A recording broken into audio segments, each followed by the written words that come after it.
Bem-vindos à Voz do Veterinário, o seu podcast de medicina veterinária. Com Luísa Alves. Bem-vindos a mais um episódio do podcast A Voz do Veterinário, uma produção do Sindicato Nacional dos Médicos Veterinários. O meu nome é Luísa e hoje vou conversar com a médica veterinária Vera Pereira. Começo com uma breve nota introdutória sobre a Vera. A Vera nasceu em Lisboa em 1983 e licenciou-se em 2007 pela Faculdade de Medicina Veterinária da Universidade de Lisboa. Desde cedo desenvolveu um interesse especial pela medicina interna e pela medicina laboratorial, áreas que têm marcado todo o seu percurso profissional. Iniciou a carreira em patologia clínica no Centro de Diagnóstico Veterinário em Lisboa, onde integrou o laboratório de análises clínicas pouco após concluir a licenciatura. Durante 5 anos conciliou a atividade laboratorial com a prática clínica de animais de companhia. Em 2011, foi convidada para desenvolver o serviço de análises clínicas e citologia no laboratório do Hospital Escolar da Universidade Lusófona, onde também integrou a equipa docente da disciplina de propedêutica médica, entre outras disciplinas. No ano seguinte, assumiu a direção técnica do Laboratório de Análises Clínicas VetInLab, função que exerceu até 2021. Ao longo do seu percurso, colaborou ainda com a VetPathLab na área da citologia, sob coordenação da professora doutora Maria Conceição Peleteiro, e com o Laboratório de Braço Forte, na Faculdade de Medicina Veterinária de Lisboa. Desde 2022, a Vera é diretora técnica e coordenadora do UranoLab, localizado em Lisboa, mais concretamente em Sintra. O grupo UranoLab integra também os laboratórios em Barcelona, Madrid e Bogotá. Bem-vinda, Vera! Olá, Luísa. Obrigada pelo convite e obrigada também ao sindicato por esta oportunidade. Então, vamos começar a nossa conversa pelaquela típica pergunta, que já toda a gente sabe, que é: a medicina veterinária foi a tua primeira opção? Não foi. Ok. Eu, na verdade, acho que ao longo, sobretudo da minha adolescência, não é? Pensei em várias possibilidades, sendo que tudo muito relacionado com a área das ciências. A parte da saúde começou-me a despertar atenção, talvez aí a partir do 10º ano. Eu acho que fui muito influenciada, a minha primeira opção foi medicina. Fui muito influenciada provavelmente pelos meus colegas. Tinha vários colegas na turma que tinham esse objetivo e eu acho que fui também influenciada, embora genuinamente me interessava. A medicina veterinária foi a minha segunda opção. Eu comecei... Os meus pais sempre tiveram animais, cães. E quando eu era adolescente, aí com uns 15 anos, parecia-nos uma gatinha ao pé de casa, muito, muito, muito jovem, talvez com uns 2 meses, era mesmo muito pequenina, com coriza. Tinha os olhos completamente fechados. Sim. Pronto, todo o quadro clínico grave. Os meus pais nunca tinham tido gatos, até era assim um animal que eles achavam um pouco simpático, e eu fiquei encantada com aquele animal. Pedi aos meus pais, começámos a tratá-la ainda na rua, e ao fim de alguns dias pedi aos meus pais para a trazer para casa, que ela precisava de estar em casa, ser tratada, e pedi aos meus pais para levarem ao veterinário. Ao veterinário onde nós, basicamente, o contacto que eu tinha tido com a medicina veterinária, com a clínica, era basicamente o de acompanhar os meus pais nas consultas, que eram profilaxia, não é? Vacinação. Eu nem me lembro dos nossos cães terem estado doentes, não me lembro disso. E, a partir daí, começámos a levar esta gata à consulta, onde já tínhamos levado outros animais. E aquilo, de facto, aquele envolvimento encantou-me. Pronto, eu acho que a medicina veterinária foi isso que me despertou, foi a minha segunda opção. Não entrei em medicina, entrei em medicina veterinária. Depois acho que, eu já não me recordo bem a ordem das minhas opções e quais foram exatamente, mas sei que coloquei também psicologia. Ok. Pronto, enfim, entrei então em medicina veterinária. E durante o teu percurso, quando é que tu decidiste que ias ficar em medicina veterinária? Ou seja, em algum momento tu entraste e pensaste: isto é temporário, eu vou trocar? Não, eu pensei logo muito inicialmente. Primeiro, todo aquele envolvimento, eu fiquei deslumbrada com a faculdade, com os animais que estavam na faculdade. As aulas em si, pronto, sinceramente, as primeiras cadeiras São mais teóricas. São teóricas, mas eu tive a possibilidade, naquela altura, de nós podíamos pedir para assistir às consultas no hospital, que era já, ou seja, já tirei o curso na Faculdade Nova, não é? Tu já tiveste aqui convidados que ainda apanharam a Faculdade Antiga. Sim. Eu só conhecia a Faculdade Antiga, basicamente, festas da associação e traçar da capa, e penso que a ordem funcionou lá. E talvez me tenha... Pronto, eu conheci, mas só neste contexto. Portanto, todo o meu percurso académico foi feito nas instalações novas. Nós tínhamos a possibilidade de assistir às consultas no hospital escolar, e eu, também influenciada por colegas que pensaram, vamos lá ver como é que é aquilo, fui também. Pedimos para assistir e eu, quando assisti a uma consulta com o Dr. Luís Cruz, na altura professor, na nossa faculdade, mais uma vez fiquei deslumbrada. Portanto, obviamente, pronto, tinha assistido às consultas com aquela minha gata, mas eu estava ali a assistir a uma consulta, ao exame físico, depois com toda a explicação, não é? Sim. E eu pensei, bem, isto é mesmo interessante. Comecei a perceber também possibilidades, o que é que podemos fazer, não é? O Hospital da Faculdade, na verdade, já estava relativamente bem equipado, tinha raio-x, eu acho que já tinha ecografia. Pronto, e aquilo, portanto, foi muito cedo a minha... Foi amor à primeira vista. Foi, sem dúvida nenhuma. Sim. E para além do Dr. Luís Cruz, houve assim alguma outra figura do ensino que tenha marcado? Olha, durante os anos na faculdade? Sim, eu diria que houve 2 professores que me marcaram, no sentido de eu depois ter despertado o tal interesse pela patologia clínica, pela medicina laboratorial, que foi a professora Teresa Vila de Brito e o professor José Henriques.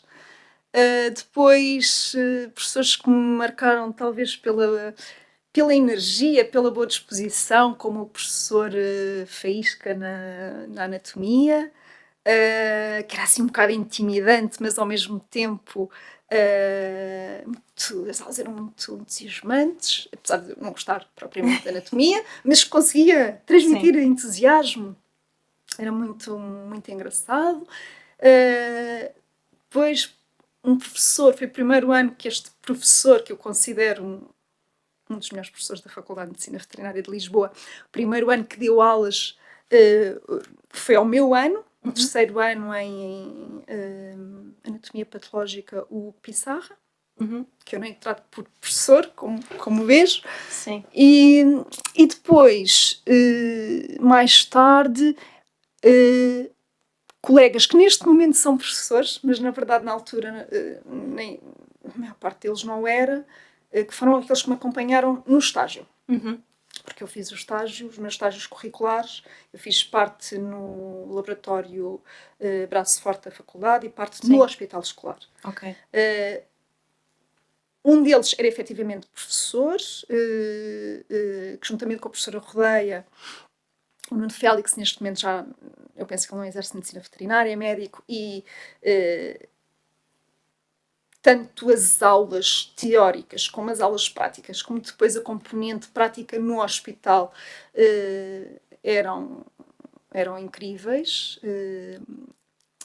E depois todos os clínicos, como estava a comentar, que neste momento até muitos deles são professores na faculdade e que me acompanharam, e desde Gonçalo Vicente, Lisa Mestrinho, Ana Mafalda Lourenço, o José Matos, que neste momento é diplomado em cardiologia e está no estrangeiro.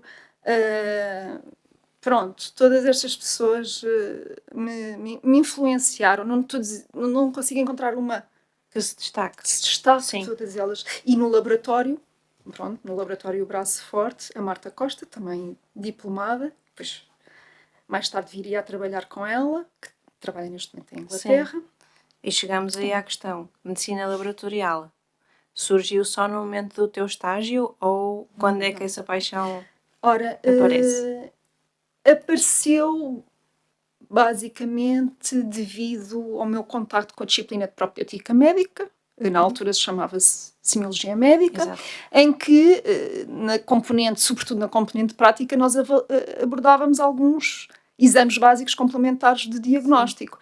E isso despertou-me o interesse. E nesse ano eu comecei a pensar que, falando também muitas vezes, pedindo conselhos à professora Teresa Vila de Brito, se eu poderia desenvolver a minha atividade profissional, parcial ou total, nessa área, se existia. E eu, claro que existe. Pronto, em Portugal não é habitual.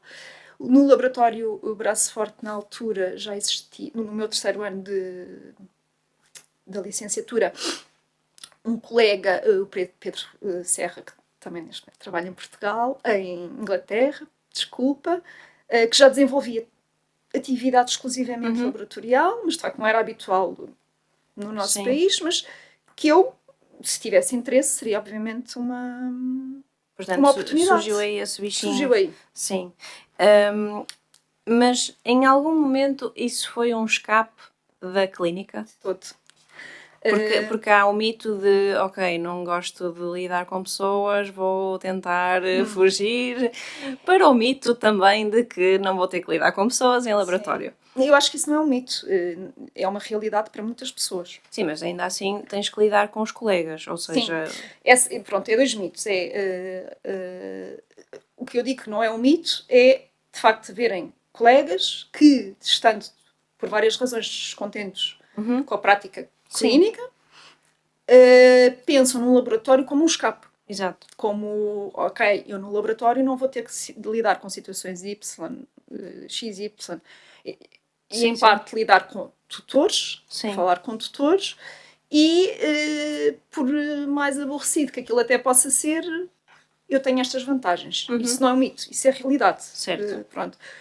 O que é um mito é as pessoas pensarem, ok, não vou ter que lidar com tutores. Não vais ter que lidar com tutores. Aliás, no URAN, no nosso, está estabelecido, no nosso regulamento interno, que nós não comunicamos com tutores, embora alguns tutores, por vezes, tentem. Okay.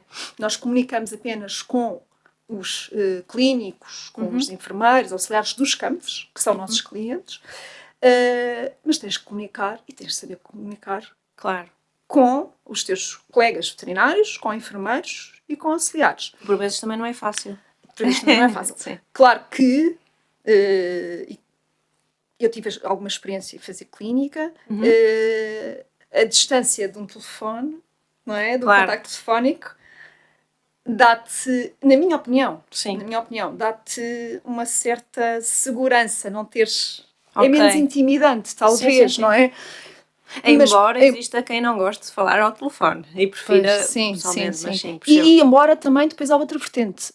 Da mesma forma, pode parecer menos intimidante, mas as pessoas às vezes, por telefone, têm uma, eu não vou dizer agressividade, mas o facto de também não estar a pessoa ali... Se calhar não é tão empática a interação. Sim. Ou seja, pronto. Sim. Portanto... E tu sentiste o choque, ou seja... Esse interesse pela medicina laboratorial surgiu no teu terceiro ano, fizeste o estágio na faculdade, tanto no laboratório como no hospital, e quando tu entras no mercado de trabalho, sentiste que correspondia àquilo que tu estavas à espera comparativamente à tua experiência prévia, ou foi um choque muito grande? Não foi um choque. Eu acho que já estava bem elucidada para o que é que viria, e vou-te explicar porque eu desde também talvez para aí, não sei se foi em terceiro ou quarto ano, havia uma clínica veterinária muito perto da minha casa e eu, também influenciada por outros colegas que falavam, aos fins de semana vou assistir as consultas na clínica, pedi para ir assistir e vou, Sim. Olha, isto se calhar tenho de fazer mesmo, é boa ideia. E decidi fazê-lo. Falei com a veterinária que me recebeu, Sofia Marques, que me recebeu muito bem, e eu ia quase todos os sábados assistir às consultas. Comecei também a ajudar, não é? Basicamente em contenção. Sim. Não é? E comecei aí a perceber a realidade, as limitações, as dificuldades. Sim. Portanto, eu era trabalhadora estudante, portanto, desde o segundo ano da faculdade, que trabalhava em part-time, em superfícies comerciais. Portanto, atendimento ao público? Atendimento ao público, sim, desde cedo. Público exigente, às vezes. Sim. não me surpreendeu negativamente. Houve desilusões, claro que sim, Sim. mas não me surpreendeu. Lá está, a clínica acabou sempre por acompanhar o teu interesse em medicina laboratorial e, portanto, eu sinto por aquilo que tu me estás a contar que não houve uma decisão drástica, foi algo que foi acontecendo natural. naturalmente. Recordas-te assim, já entrando na parte da clínica, já me falaste aqui de algumas coisas boas que a tua experiência te trouxe e de algumas ferramentas. Recordas-te assim, enquanto patologista, de algum caso que tenha marcado mais? Olha, se calhar não nenhum assim, em particular, mas eu eu a maior parte dos laboratórios em que trabalhei como patologista, na verdade, até eu começar a trabalhar no Vetin Lab, tiveram sempre associados a hospitais ou centros de diagnóstico. Ou seja, eu estava em laboratórios inseridos, eu assistia, se quisesse, se tivesse esse interesse, eu envolvia-me na parte clínica. E efetivamente envolvia-me. Ok, tenho estas análises deste animal, tenho estas alterações, uma linfocitose marcadíssima, o que é que se passa? Deixa-me falar. Ia falar com os colegas. Sim. O que é que se passa com este animal? Pronto, porque Tentar vou fazer um desabafo. A maior parte das vezes nós não temos muita informação clínica, Exato, não é? sim. Pronto, mas eu própria procurava Para perceber aquilo que se passava sim. e não me recordando em nenhum caso particular, não é? Porque em clínica é fácil não é fácil, mas é mais fácil tu se calhar recordares-te. Porque tem a pessoa, tem o animal, sim, que nós acompanhamos muitas vezes desde bebê. Exatamente, e que tu vais concluir com um tratamento, ou vais resolver, ou pronto, e há essa ligação emocional, digamos assim. há uma ligação emocional maior, sim. Portanto, eu não me consigo... Sei lá, achei muito giro, eu logo de início, super inexperiente, um colega nosso, Rui Oliveira, oftalmologista, que eu gosto bastante dele, me enviar uma citologia da córnea de um cavalo. E eu, meu Deus, uma citologia da córnea de um cavalo. Lá foi ao Rui, pronto, não sei o que há. Ele disse-me logo o que é que se suspeitava. Ainda bem que ele me disse, e, na verdade depois era muito óbvio, citologicamente era fácil de diagnosticar, mas eu nunca tinha visto uma citologia de córnea de cavalo. E nesse momento eu até tinha pouco acompanhamento. Sim. Ele tinha uma keratite micótica, o cavalo, que nessa altura, há 15 anos atrás, não era algo assim propriamente, agora portanto está mais bem estudado, é mais frequentemente diagnosticado, mas eu penso que na altura não se devia estar tão alerta. E pronto, sei lá, um linfoma logo de início num porquinho da Índia. Sim. Pronto, recordo-me. Agora, eu não me consigo recordar dos animais, não é? Eu não os vi. Claro, sim, Pronto. mas lembras-te, em teoria, daqueles casos que te deixaram mais insegura, digamos assim. Sim. E estando tu num papel de liderança e vendo essa questão da insegurança inicial, que eu acho que está sempre presente na nossa carreira quando começamos, principalmente, como é que tu lidas com o síndrome de impostor? Isso existe na tua vida ou não? Cada vez menos, mas sim. Ou seja, esse sentimento de insegurança, não é? Será que estou a fazer... Será que estou a tomar a decisão correta? Como é que isto vai influenciar o resultado final? Os meus colegas... não só os colegas que estão em contacto direto comigo. Sim, porque neste momento, na tua posição de direção e coordenação, tu tens de tomar, acredito, decisões que não sejam fáceis. Sim, exatamente. E claro que tenho insegurança. Nunca tomo uma decisão com plena segurança de estar a achar que é o mais... Quer dizer, claro que acho que é o mais acertado, mas tenho sempre a segurança. Claro que este sentimento eu acho que vai diminuindo, é normal. Vais ganhando confiança. Vais ganhando confiança e já lidaste com situações que podem ser semelhantes. Isso ajuda sempre. Mas sim, E em 2012, quando tu assumiste a direção da Vetin Lab, quais é que foram assim os principais desafios? O contacto com os clientes, porque a partir desse momento eu comecei a ter, eu vinha de estruturas mais, lá está, pequenas, que funcionavam dentro de hospitais ou de centros de diagnóstico, e o VetinLab era completamente... funcionava numas instalações específicas, portanto, era um laboratório. E rapidamente começou a crescer, o número de clientes começou a aumentar, e o principal desafio foi eu receber um determinado número de análises. Eu ao início era muito inexperiente, tive que aprender, de recorrer a muitas pessoas, não é? Tive que aprender algumas coisas de certa forma sozinha, mas tinha tempo para isso. Tinha poucas análises. E de repente... E de repente, e agora Sim. como é que eu vou dar conta disto tudo, não perdendo A qualidade. a qualidade, a minha filosofia, que é o contacto com o cliente, perceber as necessidades, o que é que podemos melhorar para o ajudar. Nós, a filosofia é, nós como laboratório ou como patologista, a minha principal missão é auxiliar o colega veterinário que faz consultas. Portanto, como é que eu vou manter isto tudo com tantas análises? E foi a principal... E como é que resolveste essa questão? Uma equipa maior? Com uma equipa maior, com equipamentos também já um bocadinho mais evoluídos, embora nada de transcendente no VetinLab, ou seja, mais evoluídos no sentido de automatização. Portanto, tu obviamente, como em qualquer área, a automatização faz poupar tempo, não é? Sim. Pronto, muita disponibilidade, sinceramente, muita gente que eu não conheço, tem o meu nome pessoal, o meu número de telefone pessoal, que eu já considero que conheço, porque já falei com essas pessoas tantas vezes ao telefone que já considero que conheço. Portanto, fazia o meu horário, entre aspas, que não é um horário propriamente fixo de trabalho, mas eu estava disponível o resto do dia para ajudar as pessoas. E desde 2022 a VetinLab passou a Urano Lab. Tu continuaste como diretora técnica e coordenadora. Essa mudança, quais é que foram as principais implicações no que diz respeito à coordenação do laboratório que já existia?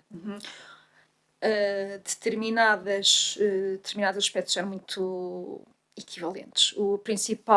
As principais diferenças, e que foram grandes, foi a mudança para um espaço novo, diferente, a mudança de equipamentos, aí sim, já com tecnologia superior, com mais automatização, mas foi um desafio, não é?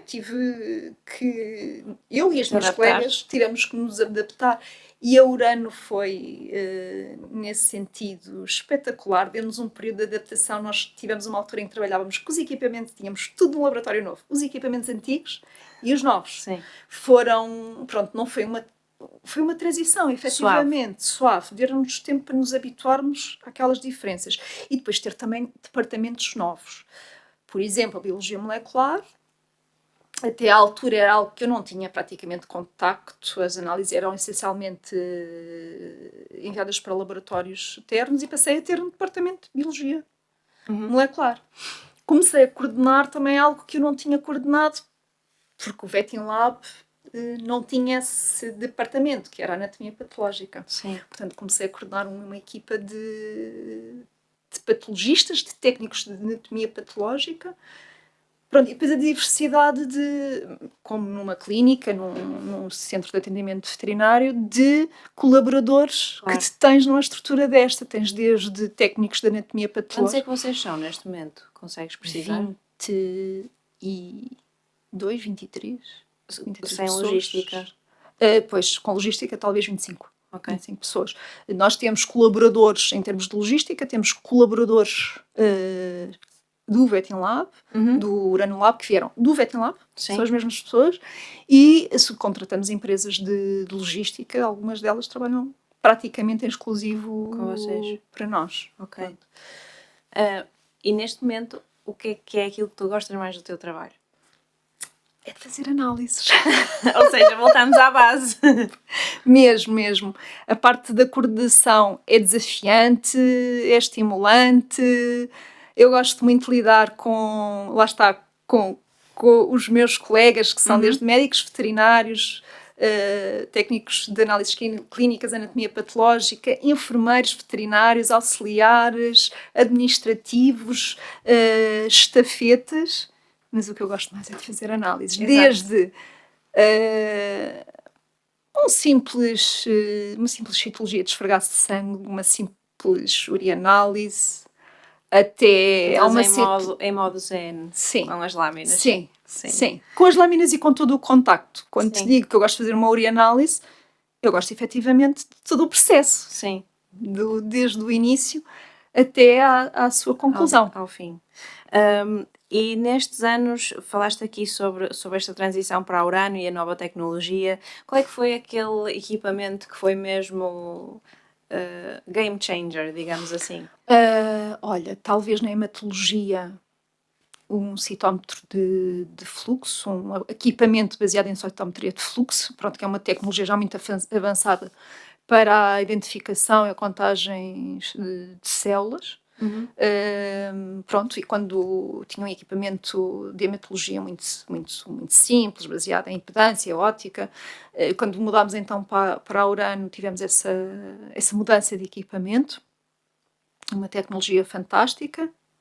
E depois outro que é algo mais recente na Urano, que é o espectrofotómetro de massa para a identificação de bactérias. A microbiologia, até das áreas que eu não vou dizer que menos gosto, porque eu gosto de todas, mas pronto, efetivamente, Sim. que eu ponho mais de parte. Não de parte, eu não queria dizer isso, mas pronto, não é de facto a minha área da patologia de eleição, mas aquele equipamento de facto acho que é revolucionário. Tu identificas bactérias em minutos, ao passo que as identificações tradicionais demoram horas, às vezes, de um dia para o outro. Pronto, Ok. E daí facilitam nesse e aspecto. é muito rigoroso, Claro. não é? Tem uma identificação muito mais... E falando ainda de tecnologia, inteligência artificial, aplicada à medicina laboratorial, sentes que é uma ameaça ou uma ajuda? Ambas. De facto, já existe tecnologia que nos substitui, sinceramente, não é? Eu penso que havia agora um aparelhómetro de citologias. Pronto, eu acho Não que a sei até que ponto citologia, é que- na verdade, é das áreas mais difíceis. Posso estar errada, mas Sim. penso que A tua percepção. A minha percepção é que é das áreas mais difíceis de substituir o patologista, porque tu tens que ter na imagem, tens que, para a inteligência artificial te dar um diagnóstico, tens que ter um padrão, não é? Por exemplo, isto na histopatologia imagino que seja até um pouco mais fácil, porque tu tens um fragmento de tecido, tens uma arquitetura de tecido, ao passo que na citologia é mais difícil teres assim um padrão consistente, no sentido de que tu tens um aspirado de células. Sim. Pode não ser homogéneo, até. Sim. Pode não ser representativo da totalidade da lesão. Portanto, eu até acho que, nesse sentido, a inteligência artificial poderá ainda ter um caminho mais longo, pelo menos. Esse aparelho que estás a falar, não sei se é algo que, não sei se é exatamente, mas há, por exemplo, para hematologia ou para urianálise, não é? Aquilo, os equipamentos, a tecnologia vai analisar um banco de imagens e chega-te a uma identificação e, na verdade, pode substituir. Sim. Efetivamente. Mas de que modo é que achas então que pode ser uma ajuda? Quer dizer, isso seria uma ajuda e no fundo também não seria, não é? Pronto, porque... sim, pode ser, na verdade, apesar de substituir, podes pensar, ok, então vou fazer outras coisas. Sim. O que eu acho interessante mesmo é fazer as análises. Mas pode-te ajudar a seres mais precisa, talvez, ou seja, morfologia. Morfologia, o que é baseado em morfologia, acho que pode suscitar muitas dúvidas, não é? Tem muito a ver com a tua experiência. Às vezes com os teus vícios, foste habituada a identificar determinada alteração como associada a determinada patologia e estás um bocado até como que ter um vício naquele Sim. sentido e a inteligência artificial pode dar uma ajuda. Atenção, que tens outras possibilidades, não é? Certo. Portanto, nesse Ser um sentido, auxílio. um auxílio. E na redação de relatórios? Psicologia Sim. e metodologia, não é? Pronto, isso Poderá ser é uma ajuda espetacular. também, sim. Isso é espetacular. Em termos de tempo, se calhar... Poupa Sim. muito tempo e... Mas já se usa? Já se usa. Já se usa. Já se usa, sim. Ok. E permite também, às vezes, por exemplo, eu acho que uma dificuldade que eu tive e continuo a ter, mas que quase toda a gente começa a fazer citologia, na verdade, até sabe o que está a observar Não e dar um sabe diagnóstico, mas escrever. não sabe fazer um relatório, não é? Pois. E nesse sentido, tu falas com o chat GPT, Exato. dizes que tenho estas alterações citológicas, a amostra é X, o animal da espécie Y, com a idade, Certo. determinada idade, e pedes para ele te descrever, dar que uma eu descrição acabei- microscópica, Sim, ok. conclusão e recomendações. E ele faz isso tudo, portanto, ele auxilia-te. Exato. Se calhar, a partir de certa altura, nós já não precisamos do chat GPT, porque já sabemos o que é que ele vai dizer. Ou Sim, seja, sim. já sabemos transmitir para o relatório aquilo que nós estamos a ver. Portanto, acaba por ser, mais uma vez, algo que nos pode auxiliar e não substituir, não é? Eu e a maior parte dos meus colegas que têm minha idade e mais velhos, fizemos isto tudo Claro, de raiz. de raiz, Sim. ou vendo outros exemplos, não é? Quantos exemplos de relatórios da professora Conceição Peleteiro. Sim. Eu vi, ok, ela fez este diagnóstico, ela descreveu desta maneira, assim, com uma linguagem sempre Científica. muito científica Sim. e muito, de muito fácil compreensão. Pronto, porque é também às vezes difícil tu fazes uma descrição, dares um diagnóstico e uma recomendação clínico que o depois clínico depois consiga efetivamente interpretar. E falaste aqui então da parte de aprendizagem e eu volto atrás um bocadinho na nossa conversa para te perguntar em relação à parte do ensino, como é que foste lá parar?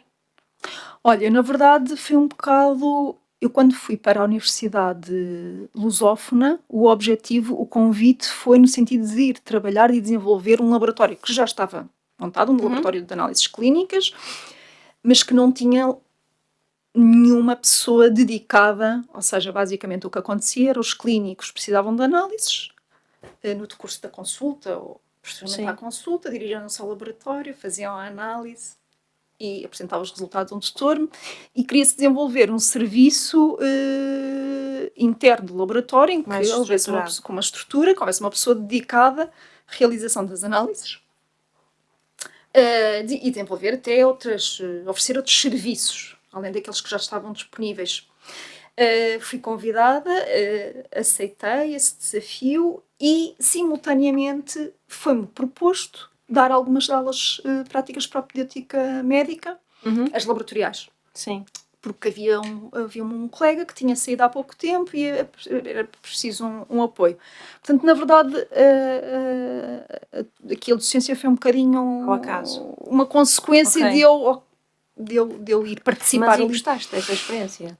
Olha, eu gosto muito de ensinar, mas numa perspectiva, sinceramente, mais prática. Ok.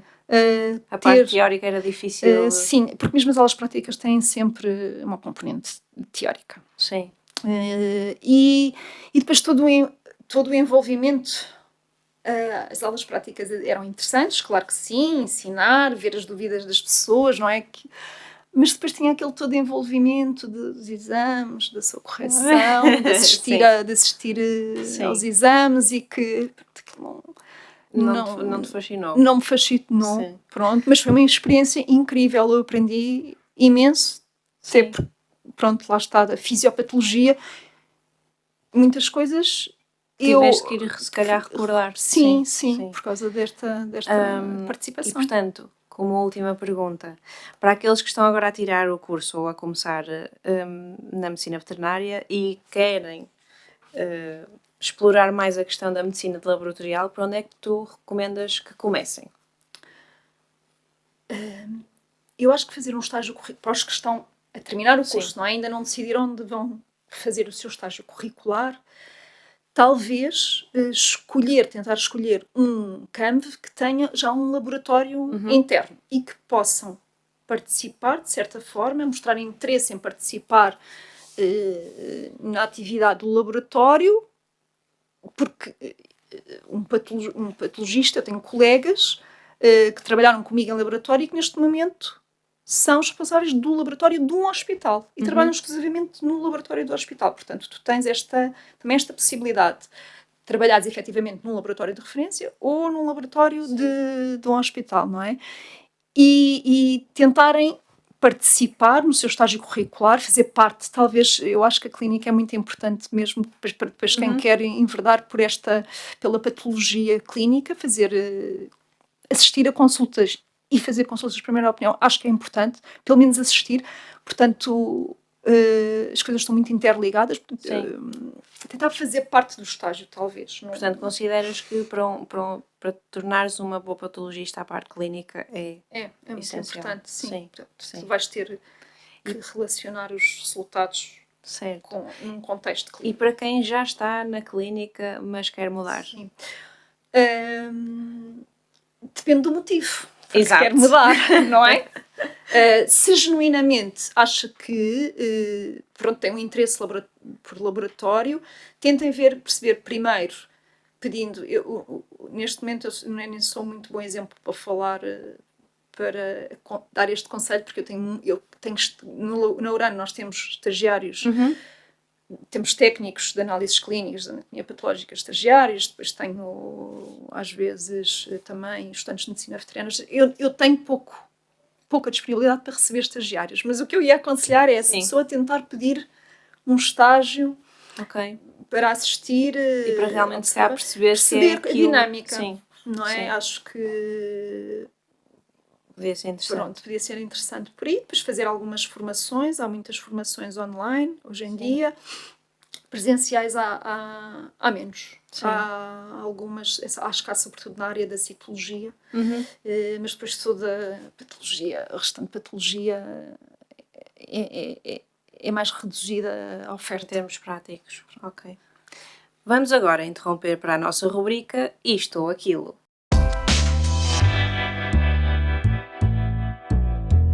Quais é que são as regras desta rubrica? Basicamente, tens que fazer uma escolha sem justificar.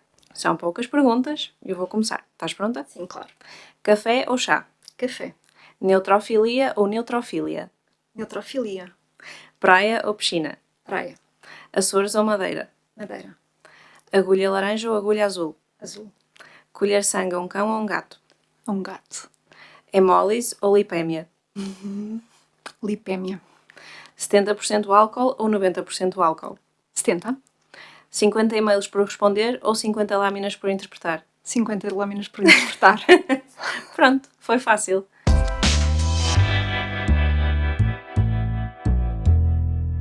Vera, obrigada. Obrigada. Agradeço imenso teres aceito este desafio e foi um gosto ter-te aqui. Podem contactar a Vera através do seu e-mail, vera.pereira@urano-lab.pt. Relembro que a força de um sindicato é feita pelo seu número de associados, por isso convido todos os ouvintes a tornarem-se sócios e caso tenham alguma dúvida, sugestão de algum convidado que gostassem de cá ouvir ou algum comentário relativo ao podcast, podem entrar em contacto através do nosso e-mail avozdoveterinário@snmv.pt. Obrigada, fiquem bem, boas festas e até ao próximo episódio.